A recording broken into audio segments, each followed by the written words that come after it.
Di sini terlihat lah, yaitu Pak Mahfud MD terlihat gregetan ya, yaitu pasca Ketua KPU Hasyim Asyari di sini dipecat. Dan bahkan di sini tidaknya, yaitu secara umum KPU kini tidak layak menjadi penyelenggara pilkada yang sangat penting bagi masa depan Indonesia. Nah, memang apa yang dilakukan oleh Ketua KPU Hasyim Asyari pada waktu lalu menurut saya sungguh di luar nalar dan di luar dugaan. Apalagi sebagai Ketua KPU yang setidaknya bertanggung jawab lah atas suara masyarakat Indonesia. Tetapi ada ya setidaknya putusan dari DKPP yang pada waktu lalu sungguh sangat mengejutkan publik. Di sini menurut saya apa yang dikatakan Pak Mahfud MD juga ada benarnya juga ya. Seharusnya mulai dari komisioner KPU di sini ya digantilah sehingga mendapatkan percayaan publik lagi lah setidaknya. Nah, di sini dari tweetan Pak Mahfud MD, pasca putusan DKPP pemecat Ketua KPU Hasyim Asyari, kita terus terkaget-kaget dengan berita lanjutannya. Info dari obrolan sumber podcast Abraham Samad Speak Up, setiap komisioner KPU sekarang memakai 3 mobil dinas yang mewah. Ada juga penyewaan jet untuk alasan dinas. Yang berlebihan juga fasilitas lain jika ke daerah yang asusila, DPR dan pemerintah perlu bertindak, tidak diam. Secara umum KPU kini tak layak menjadi penyelenggara pilkada yang sangat penting bagi masa depan Indonesia. Pergantian semua komisioner KPU perlu dipertimbangkan tanpa harus menunda pilkada November mendatang.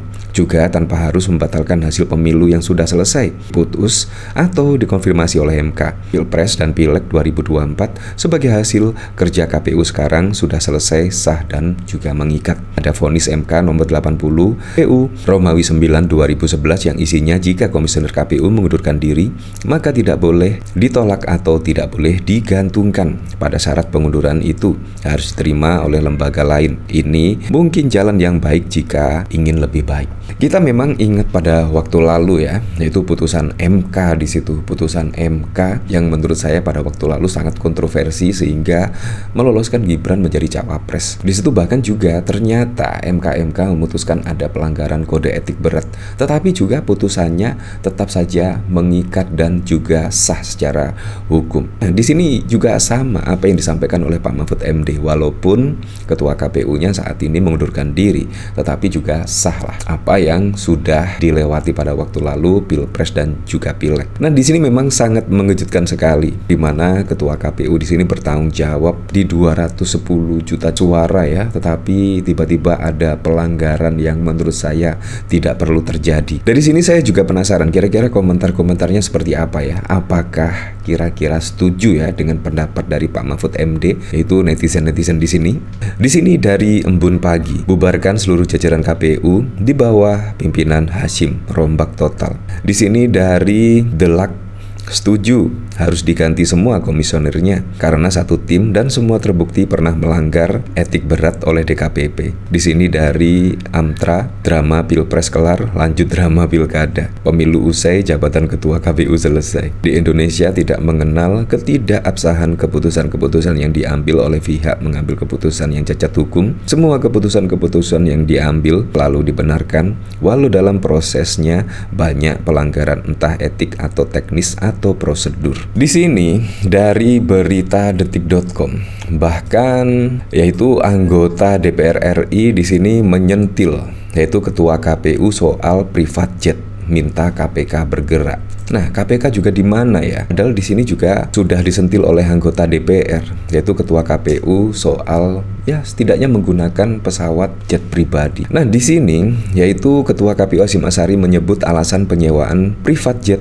yang disorot Komisi 2 DPR semata dalam rangka monitoring logistik pemilu. Anggota Komisi 2 DPR fraksi Demokrat, Rizka, menilai alasan Hasyim mengada-ngada. Monitoring apa yang urgen sehingga mesti menggunakan privat jet ke Denpasar, Bali 10 Januari 2024 untuk memonitoring surat suara terkirim. Pak harus pakai privat jet dengan banyaknya pesawat komersial lainnya yang ada setiap waktu, ujar Rizka kepada wartawan pada 16 Mei. Rizka mengungkit kegiatan Hasyim di Denpasar yakni monitoring gudang logistik dan sortir surat suara pemilu 2024 di Kabupaten Badung serta penyerahan berita acara pinjam pakai gedung Geraha Pemilu Alaya, Girinata dan Kabupaten Badung. Hal ini membuat Rizka mempertanyakan urgensi sehingga sehingga harus menggunakan private jet. Apa urgensinya? Dan ini pakai dana anggaran mana? APBN? Kalau iya, mata anggaran apa? Ujar Reska. Nah, di sini bahkan juga ya setidaknya pernah disinggung oleh anggota DPR RI di sini, yaitu Ketua KPU menggunakan pesawat jet pribadi.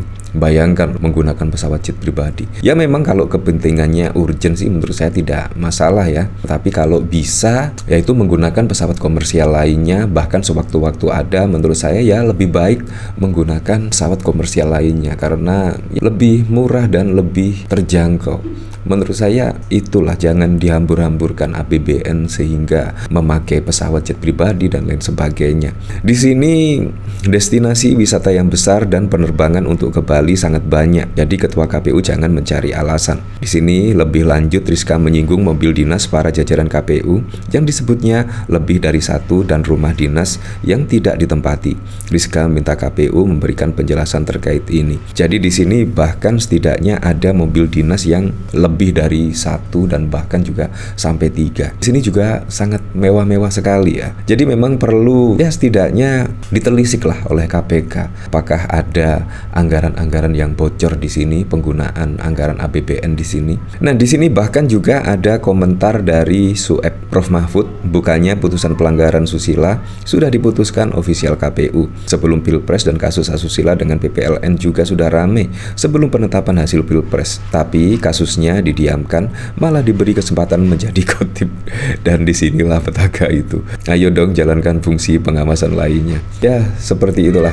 Jadi memang di sini kasus seperti ini seharusnya juga tidak terjadi ya. Karena apa? Karena publik ya setidaknya mempertanyakan lah, kalau ketua KPU-nya saja seperti ini, bagaimana nasib suara-suara masyarakat Indonesia pada pilkada mendatang? Menurut saya sangat keren sekali apa yang dilakukan oleh DKPP pada waktu lalu, yaitu setidaknya memecat ketua KPU Hasyim Asyari, dan bahkan di sini Pak Mahfud MD ya setidaknya dirombak total lah, mulai dari komisioner KPU dan lain sebagainya. Ya tapi kita kembalikan lagi ke masyarakat menilainya seperti apa. Tapi yang jelas saya berharap pada pilkada serentak besok bisa berjalan dengan aman, bisa berjalan dengan lancar, dan yang paling penting berjalan dengan transparan, jujur, dan juga adil.